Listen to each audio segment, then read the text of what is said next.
And thank you all for joining us. Kevin Miller in the morning, KIDO Talk Radio. Phone numbers 580-5436, 580-KIDO. Now, many years ago, I had the privilege as a baby talk show host of starting my career, second or third job in Huntsville, Alabama. That's where I had the privilege of becoming acquainted with Sean Hannity and the great one. In fact, the great one, Mark Levin, still remembers me as a listener to my program back then. We used to have him on all the time. And like many areas across the country, the folks in Huntsville have a great congressman. We here have a great congressman, Congressman Fulcher.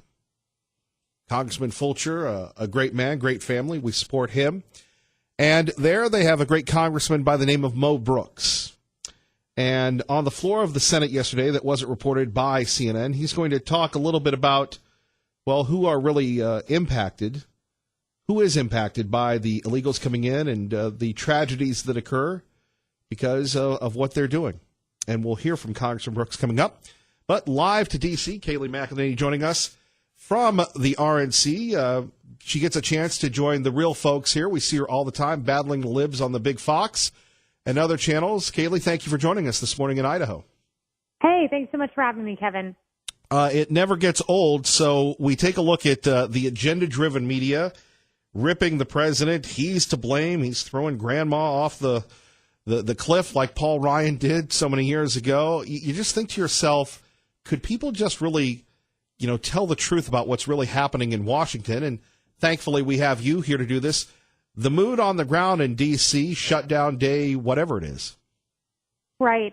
Truth is anathema to the Democratic Party. They're averse to the truth. And they say they care about border security, but that is a grand lie, because if they cared about border security, they would be for a southern barrier. They would be for what they were for 5 years ago when 53 Democrats voted to end chain migration and the diversity lottery. Build a portion of the wall on the southern border, fencing. They voted to double a portion along the Mexico-U.S. border, and $40 billion for border security, 8 times what the president is asking for. That's what Democrats were for 5 years ago. They're no longer for that because now it's President Trump, not President Obama in the White House. And they pay lip service to border security, but make no mistake, they don't care one iota about it. They're more interested in vacationing in Puerto Rico, as they did this weekend. Well, that is troubling, and you're not going to have Chuck Todd or Jake Tapper or any of the lib talking heads giving those folks a hard time or an objective time. Here you have 30 Democrats with, 100 lobbyists in Puerto Rico. We don't need to really see Senator Menendez without his shirt on. I'm sure that, that's too much in-depth team coverage.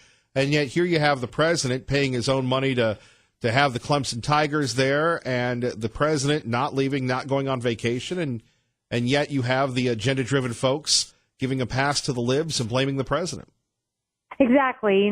As we all went about our Christmas vacations, our New Year's breaks, and enjoyed the holidays, President Trump stayed at the White House. He stayed in Washington. He stayed there ready, willing, and able to negotiate. The last thing he wanted was to see a government shutdown. No one wants to see federal workers lose their paychecks, though they will be paid back pay when this is all over. No one wants to see the untimeliness of those paychecks. But if Democrats were interested in solving the problem, meaning ending the government shutdown, but also solving the problem on the border, closing the gaps on the border so that drugs no longer pour into our country and kill innocent Americans, if Democrats were interested in that, they would have stayed over the break as well. They would have at least showed up to the meeting yesterday. They were in town. They were in the swamp yesterday, but they didn't even show up to a lunch meeting with the president. They're just not interested in giving this president a political victory, and that's the sad truth of where we're at today. Well, and then you have the government workers that they don't do it for the money. They do it because they believe in America, being hurt by this. And you see the cold calculating of Nancy Pelosi, of Chuck Schumer, because they believe that they can wedge something in between the president and his voters, get him to capitulate, and really try and neuter him for the rest of the year until the elections come up in 2020. That's exactly what this is about. It's politics at its absolute worst. And, I emphasize and I reemphasize this because I think it's such an important point. Let's take partisan talking points out of it and let's just look at, plain, simple truths and facts. And the fact is President Trump said he needed $25 billion for border security. He reduced that number to $5 billion in an act of compromise. He said he wanted a wall on the southern border. He changed to a barrier because Democrats were more open to that, so now he's for steel slats. He offered DACA not too many months ago in exchange for a border wall. Nancy Pelosi said, I need money for the humanitarian crisis on the southern border. So he said, I'll put $800 million in the package I'm proposing. She said she wanted unaccompanied minors to be able to apply for asylum from their home country. He gave that. He has negotiated. He's compromised, not sacrificed on principle, but negotiated and compromised where he could. Democrats have not given one thing to the president. They've offered $1.3 billion in border wall funding and nothing more. So this president's being the reasonable party. Democrats just won't even take a step toward the president. Kayleigh McEnany joining us from the RNC, live from D.C., exclusively on KIDO Talk Radio, 107.5 FM, 580 AM, with Kevin Miller in the morning. So where do we go from here? What are you hearing in the hallways of power? Right. Well, I'm actually in Florida today, so I was fortunate enough to skip out of the swamp. I had a surgery on Friday, so not there this morning. But I can tell you what I hear from my colleagues is that, Democrats are just fundamentally unserious. In the meeting that they had about a week ago, Nancy Pelosi showed up and President Trump said, if I reopen the government, short-term reopen the government for 30 days, will you even talk about the wall with me? She said no. So Democrats are just making a joke of all this now that they have control of leadership in the House. They're taking advantage of that and just playing politics. But, this president's serious about it. I attended a White House briefing about a week ago with the vice president and Secretary Nielsen, and they laid out the facts, and the facts point in the direction of us having a crisis on our southern border. When you consider enough fentanyl, that's a synthetic opioid, has crossed the border to kill every man, woman, and child in this country. Heroin, 300 Americans die a week. 90% of that comes across our southern border. We have a crisis, and it's very clear, and it's just time that Democrats put politics aside and address that crisis. Yes, and now you have a new report. Nancy Pelosi asking the president to delay the State of the Union address amid the government shutdown battle. Right. She is asking for that. I don't see any reason to delay it. I mean, that's the choice of the president, of course. But, I think this gives the president yet another opportunity to highlight just the intransigence of the Democratic Party, their unwillingness to work, and the crisis on our southern border. I thought his Oval Office address was quite powerful. He laid out facts in a very sympathetic, compassionate way, compassionate towards those making the trek, the dangerous trek to our southern border, also compassionate to everyday Americans harmed by illegal immigration. The Democrats use it as an opportunity to attack the president, and I think Nancy Pelosi, the last thing she wants is yet another opportunity for President Trump to address the nation as commander-in-chief. And, I think that's why she's asking for the delay. She doesn't want the light shining on the truth. The truth is that we have a crisis on our hands. Kayleigh, as someone who's been involved at the highest level of politics, how does this all go into the 27 Democrats that are seeking to become the next commander-in-chief for 2020? We saw that with the Barr hearings yesterday. What calculations are going on with these folks concerning how they can use this to elevate their status? Right. So right now, when we look at the dozen or so candidates that are going to declare, probably even more than that in the Democratic field, they're in a race toward the left. They have to win over that hard left flank of their party that wants open borders. So what that means is you're going to see Democrats, and we've already seen it, calling for abolishing ICE, calling for open border policies, calling for radical socialist policies in a desperate attempt to get noticed by their base. So you're going to see every candidate all the way down to Joe Biden drift farther and farther left towards this socialist open border platform. And then when it comes time to, wage a national campaign against the president, it's going to be very hard to do so, given how far left they'll have to drift to win the primary. So that's what we're looking at now. Unfortunately, a Democratic Party willing to openly embrace a failed ideology that's failed across the globe, and that, of course, is socialism. Kayleigh, anything else you'd like to add to the good folks here in Idaho? We always appreciate having you on, ma'am. Yeah, I just think call up your congressman.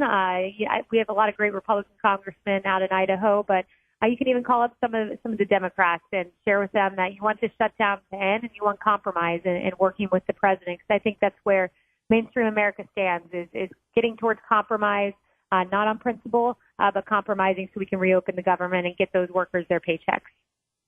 Kayleigh, hope you recover and enjoy Florida. Thanks so much. Appreciate it. Thank you. Kaylee McEnany joining us exclusively right here. Kevin Miller in the morning on KIDO Talk Radio. That's 107.5 FM, 580 AM. Pro-Life joining us to remind us this week is the March for Life, among other issues. Good morning, Pro-Life. Yes, 1 o'clock on Saturday, we're going to march from down by Boise State on Capitol Avenue all the way up to the Capitol, and we're going to have some speeches, and we're going to stand up for the unborn. But anyway, what I want to talk about today is Governor Little, in his opening address, he said that they're going to put off doing anything about the sales tax until next year. And you can, and believe me, that's what will happen. Our whole legislature, well, maybe the Democrats won't go along with that. They'll fight that, but they'll want to do something about sales tax right now. But I'm telling you, the Republicans will wimp out, and we're not going to do anything about sales tax this year, the reduction of sales tax on food. The grocery tax, you're saying that what you heard is the governor saying that's going to be addressed next year. Now, I have sources that have told me they will address it this year, although I might be getting spun.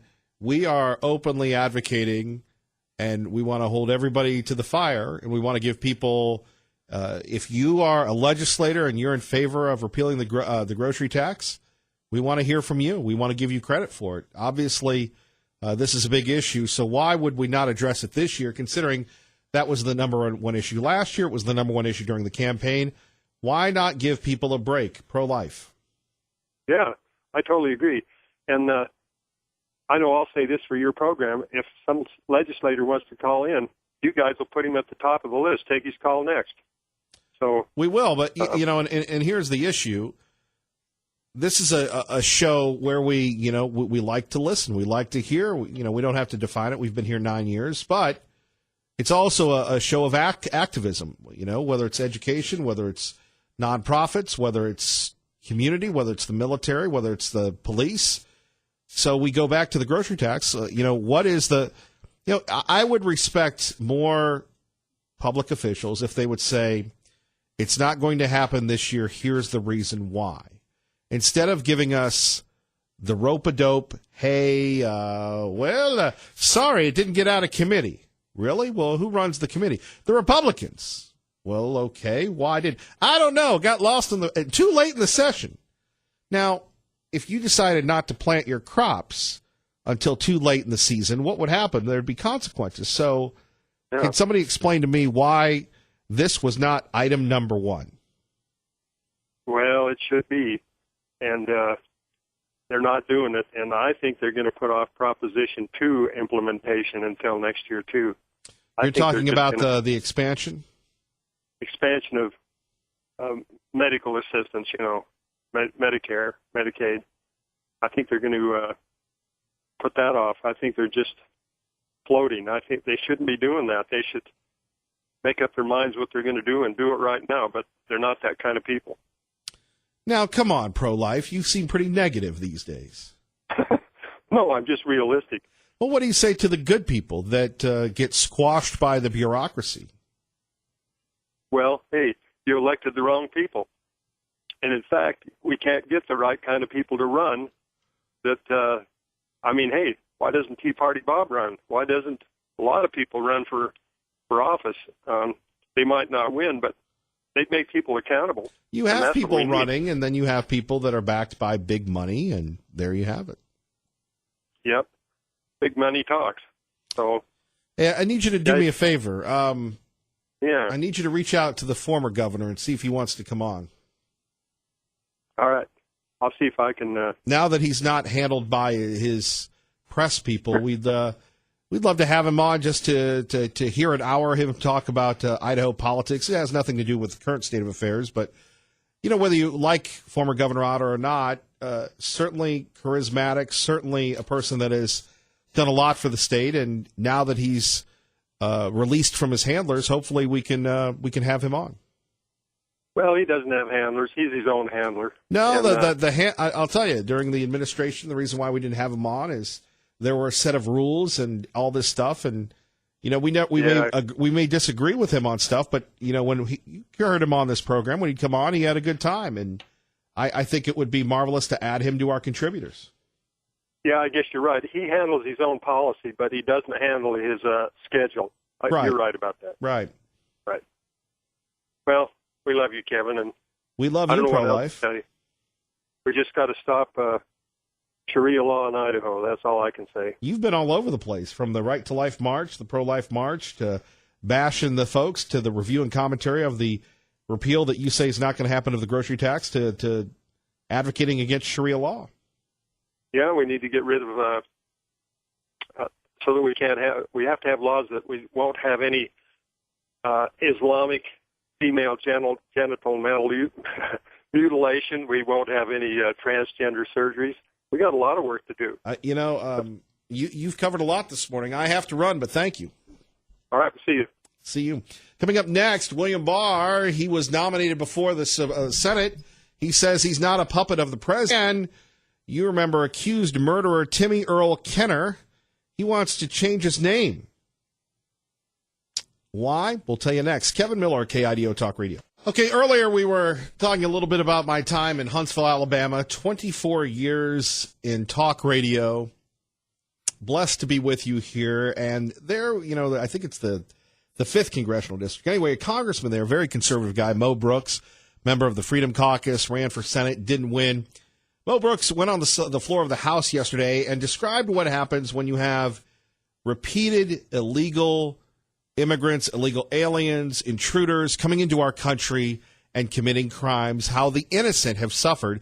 Of course, we don't hear these reports even in destination states like the American South, like states like North Carolina or Georgia. This happens incredibly all the time. Or in Arizona or in Texas. The media not reporting on angel moms. If you caught Sean Hannity's show, interviewing people that unfortunately, sadly, tragically lost family members because illegal criminals, sometimes repeatedly caught and released in this country, preying on the victims. Here is Congressman Brooks on KIDO Talk Radio. In July 2018, in my hometown of Huntsville, Alabama, 2 drug cartel-related illegal aliens took Aurelia Mendoza and her 13-year-old granddaughter, Mariah Lopez, from their home in the dark of night. Aurelia was stabbed to death while her teenage granddaughter, Mariah, was forced to watch. Later, and in order to eliminate a witness, the illegal alien drug cartel members then beheaded Mariah and abandoned her body in the woods not far from where I live. Mariah's decaying body was not found for weeks. Mariah was a special needs student at Challenger Middle School. Her teachers described her as a, quote, sweet little girl who had a lot of friends. And this is why we need a wall. This is why we need a criminal justice system. This is why we need to get rid of catch and release. You take a look, and you call the Ada County Sheriff, you call the Canyon County Sheriff, ask them how many people that are in the country illegally are currently incarcerated in county jails or in the state prison. More on that in a minute. 107.5 FM, 580 AM, KIDO Talk Radio. Let's get you to work. 107's Eric Gebert. And Kevin Miller in the morning here. Here you have it. Drug cartel murdering a grandmother, and then what they did to this special needs child. Of course, we don't hear that. You can get that story on @KevinMillerShow on Twitter. But this is the disservice that the dishonest media does. They're talking about people being tragically killed at the border. Well, what about the drug mules? What about, what do we have? The Idaho Coalition Against Sexual Trafficking and Violence. They can tell you how many people come into this country that are sex slaves, that are slaves. Here in Idaho, it's a growing profession. And until we do something about the border, we do something about the heroin crisis, until we say enough is enough. Look, I've been an advocate for this for many, many years. There is a difference. We don't just talk about the issues, we back them. I firmly believe in a wall. I firmly believe that we have to stop the illegals from coming in. We firmly have to keep our kids safe. We firmly have to do something about the cultural erosion of our great nation. We firmly have to do something about the continued vilification of the great American history, the history of Western civilization that now is being torn to shreds by the evil, liberal, progressive, disingenuous slappies that are currently inhabiting posts in mainstream media and academia. You're not going to hear that anywhere else. That's why it's so crucial that we're here every day, not only every day getting the message out, but hearing what you have to say about it. So it's just not Kevin Miller. It is the Miller militia. It is a continued growth. And if you've come here from California, if you've come here from somewhere else, there is no middle of the road. You're either with us or against us. And that's how the libs, the DLL, the disingenuous little libs, that's how they view it. Go back to the Untouchables. Sean Connery talking to Kevin Costner. Hey, you don't bring a knife to a gunfight. And the president is in the midst of a fight for his career, a fight for the future of the country. That's how serious it is. And yeah, we can laugh and joke, and obviously we do that. But on the other hand, these are issues that are happening even as we speak. This is what's at stake. You know, Huntsville, Alabama is not very different from Boise, Idaho. Similar in size, similar in sports loving, similar in community, family friendly. My goodness gracious, let's hope and pray that doesn't happen here. But the only way it doesn't is if we strengthen law enforcement, if we get tough and stand up to these folks with their bigotry when they say, well, you're anti. We're not anti anything. We're pro-American. You know, who's in favor of having drug cartels chopping off people's heads, which, by the way, we've been covering those stories out of Arizona for years. That's what needs to be done. Look, the president may not be perfect. A lot of folks may not be perfect. I'm not perfect. But it's very different from the Bush-McCain deal, where they were going to offer amnesty because they thought they'd get votes. Enough. Look at what happened in the last 2 years. Let's hold the Republicans accountable. I mean, we had a Republican House, a Republican Senate. They sat on their hands and didn't build this wall. So now the rubber's hit the road. Pelosi and Schumer want to take this man down. And with him, everyone that's agreed with him. And with him, everybody that shares his love of country. Can anybody tell me what the libs love about America? What they love about America? Do they love the American language? Do they love the American culture? Do they love American history? Hanging out with a lib is like going on a double date with Debbie Downer and Negative Nancy. Do they think that George Washington and Abraham Lincoln were heroes? Think about that for a minute. Kevin Miller, KIDO Talk Radio. Good morning, Maggie. Good morning, Kevin. And KIDO Talk Radio is your proud home of Fox News Radio right here in the Treasure Valley, 107.5 FM. 580 AM. Jared Halpern joins us live from Capitol Hill. So I've got a funny story for you. All right. So I've got Eben Brown on, and for some reason I had you on my mind, and I kept saying, everyone does. I don't think Eben felt that way, but you'll love this. So I'm going, Eben, you cover, and it was weird for some weird reason. His voice sounded much like yours, and I go, Eben Brown, okay, yeah, and I'm going, you cover Congress, you live it. Well, actually, I'm in Florida. I'm going, Eben. I had Jared on my mind, and he just didn't laugh at that one. But I've been waiting to share that with you, Jared. I'm looking forward to emailing him as soon as we get off the phone. Well, I was just like, it was such a great run up, and I'm going, and I can't wait to hear about this. And then, yeah. Anyway, so he's usually got better weather though. So he does, and not a lot. Yeah, it's usually where the action is outside of Washington. That South Beach Bureau. Yeah. Yeah, that's a tough gig. Well, someone's got to do it. Exactly. Like I said, it was just so funny, and I knew you'd appreciate that. So I do. We're talking not about the good nomination, but the other nomination. Right. So the big confirmation hearing yesterday was the Attorney General nominee, who testified for about 8 hours. He is done now. The second day does not involve him, and it was a lot about Robert Mueller, as you would expect. Today, it's Andrew Wheeler, who needs to be confirmed as EPA director again. Not the easiest of confirmations for this administration. There's already been some arrest actually outside the committee room this morning with protesters protesting the Trump administration's environmental policies. And remember who Andrew Wheeler replaces, again, with Scott Pruitt resigning amid these ethics questions. That's going to sort of hang over some of what this confirmation is about as well. Scott Pruitt, one of the rare people that actually traveled to Idaho, and we had him right here. I miss him.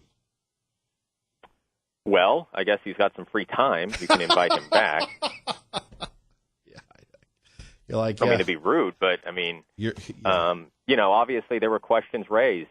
Not so much about, and listen, I think one of the reasons he survived as long as he did, because remember, it's not as if, the scandals broke and he immediately was let go. It lasted several months, is because of the policies he was implementing. He was very much, in the vein of, we are going to do what the president said we were going to do when it comes to environmental regulations. He was a true believer in it. He had led so many of the lawsuits against the Obama administration that he really, from an optics standpoint, was who the president wanted to be the visual face of the EPA. Obviously, the ethics stuff, the travel stuff, some of that became too much, and Scott Pruitt stepped down.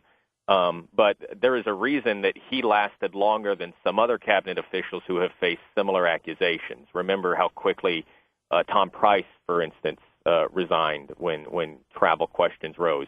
It's because he was not delivering in the same way that Scott Pruitt was when it came to sort of fulfilling the main objective of that agency, which for the former HHS Secretary Price was repealing and replacing the Affordable Care Act.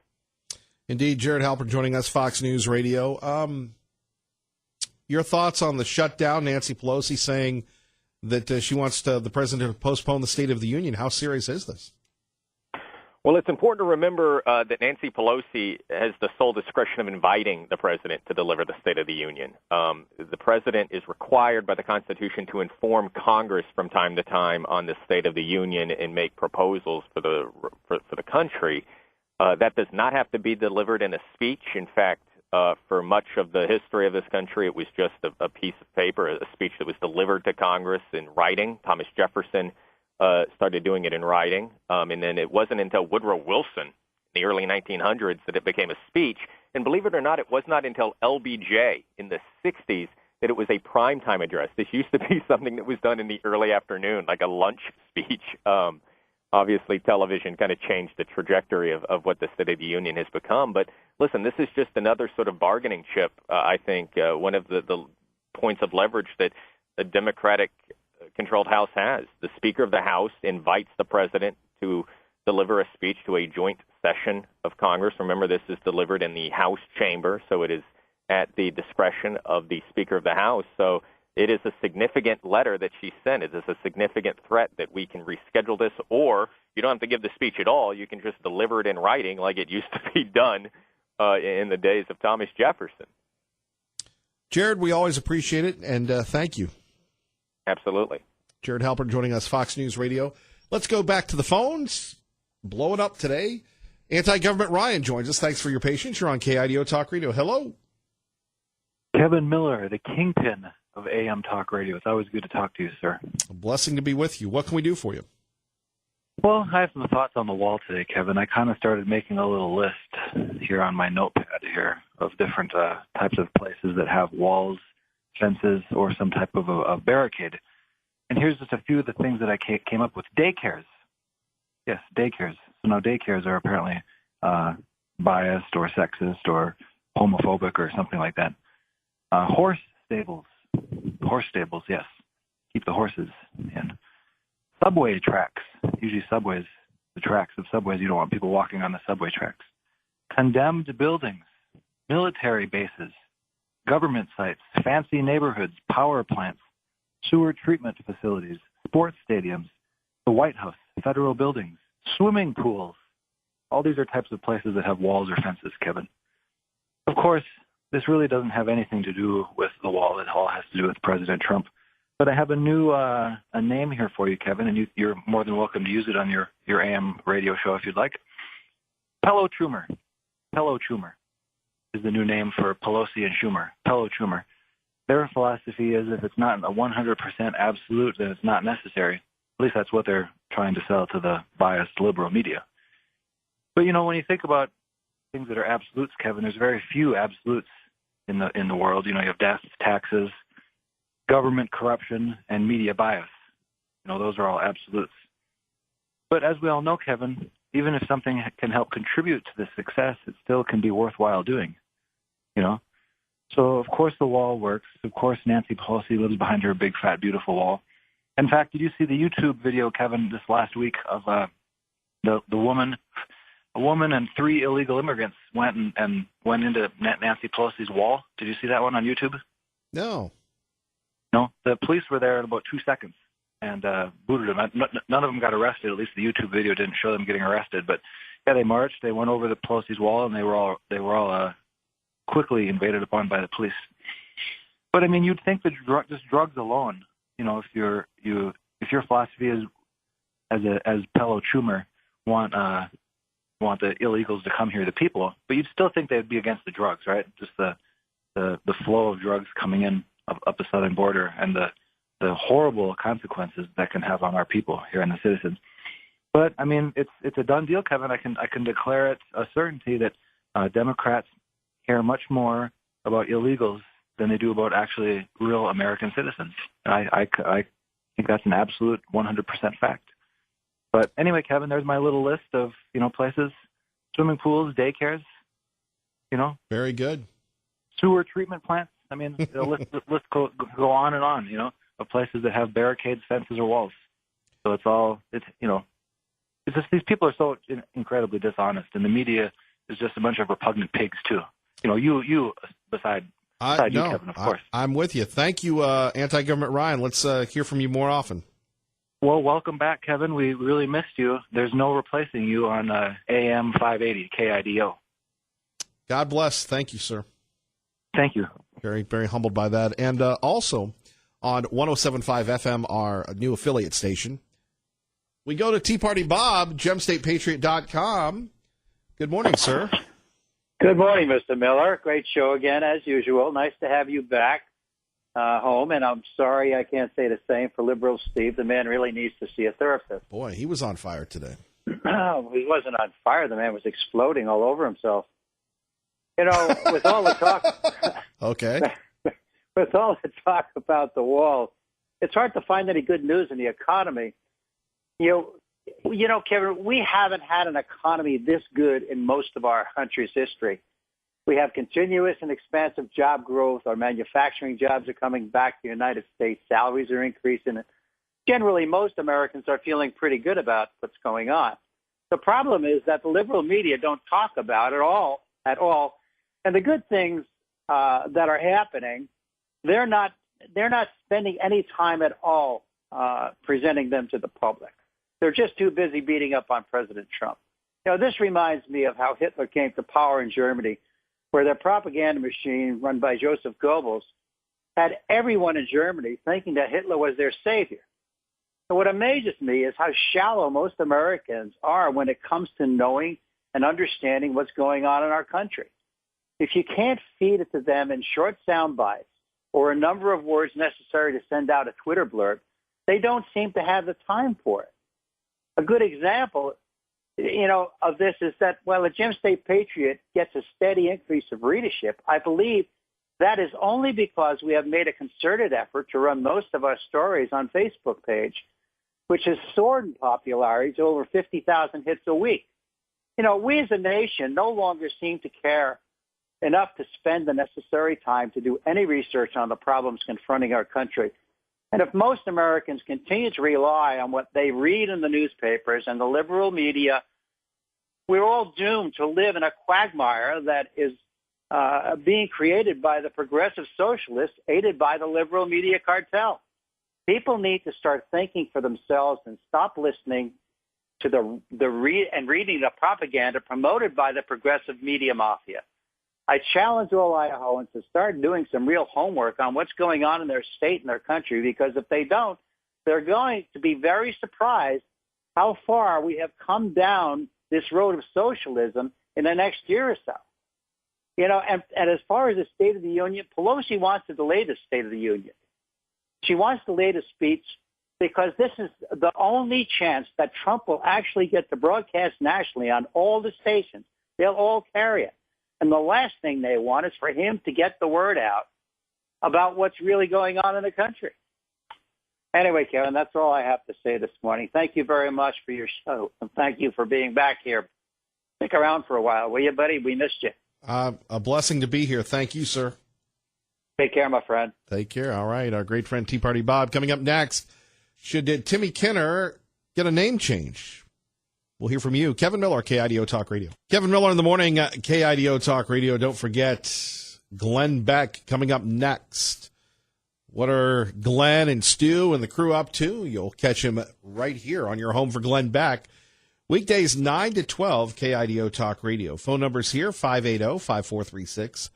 580-KIDO. So we have Timmy Kenner, the person who's accused of the horrific crimes of what he did to the folks at that apartment complex, what he allegedly did, stabbing those people again and again.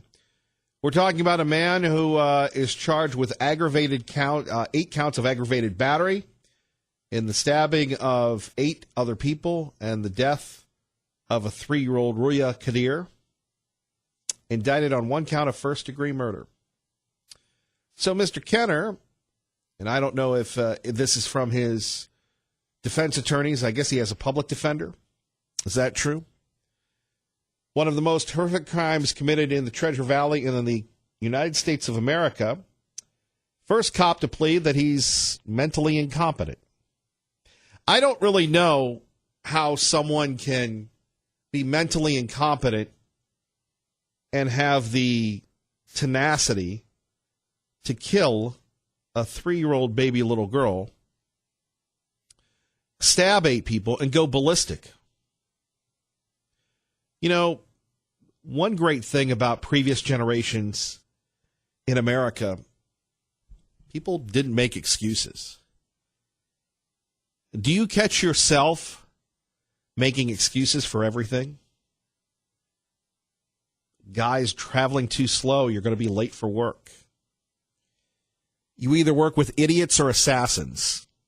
Some days, both. Oh, if they just could comprehend. And too often we internalize, we make excuses, and that's really how it goes in our society today.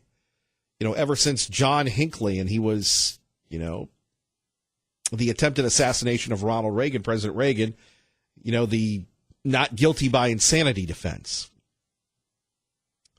So we have Timothy Kenner, a nomad, a drifter, thrown out of an apartment complex, comes back and stabs 8 people, allegedly kills. We want to make sure we give Mr. Kenner the benefit of the doubt. Allegedly kills a 3-year-old. He's mentally not able to process, experts tell us. And we're keeping Mr. Kenner alive. We're getting him counseling. He's got an attorney. And now he has the audacity, a slap in the face to those families that he has allegedly caused trauma to change his name to Eternal Love. There is no love in Mr. Kenner's life. There is no love involved with a man who has done what he has done, allegedly. There is nothing that we can say to offer any compassion to Mr. Kenner as he continues to spit in the face of the people of Idaho. You know, when tragedy happens here in Idaho, people rally, and we had, we need to make the refugees welcome, and some tried to make this tragedy into a political statement, go after folks like us who say, look, we want people here that want to be Americans, and obviously we pray and continue to pray for those victims. I wonder what the Bleeding Hearts would say about Mr. Kenner and his quote-unquote God-given right, and to the right and title, I want to be known and remembered by. You talk about the audacity of an individual with no shame. It is you, Mr. Kenner, not Mr. Eternal Love. The words eternal love, when we think of that, we don't think of a murderer, an accused murderer, do we? Traffic and weather together. Kevin Miller in the morning. 107's Eric Everett. Thank you, Larry. Appreciate you. Don't forget Dave Ramsey today at noon. Sonia in Nampa with Kevin Miller. Good morning, Sonia. You've got about a minute. Go ahead, please. Oh, good morning. I just want to say I think one of the main points we're missing on building the wall is that if we leave the wall open, people will still be able to come in here and they're going to vote Democrat or socialism, and we will lose our freedom to have any power over that vote because of the majority of the people will come in and vote for the Dems. And so we're losing it as we stand here, and we need to do something about it and rise up, or pretty soon our hands will be tied. I would agree, and that's why we should support the president. Exactly. Support him 110%. He is the best thing that's happened to America, and I feel like he's a God-given blessing to us, and we need to recognize that and get behind him. And we're with him every step of the way, Sonia. Thank you. Thank you. All right, bye-bye. Bye-bye. Thanks, Ray Amaya. God bless everybody. Keep the faith. Glenn Beck is next.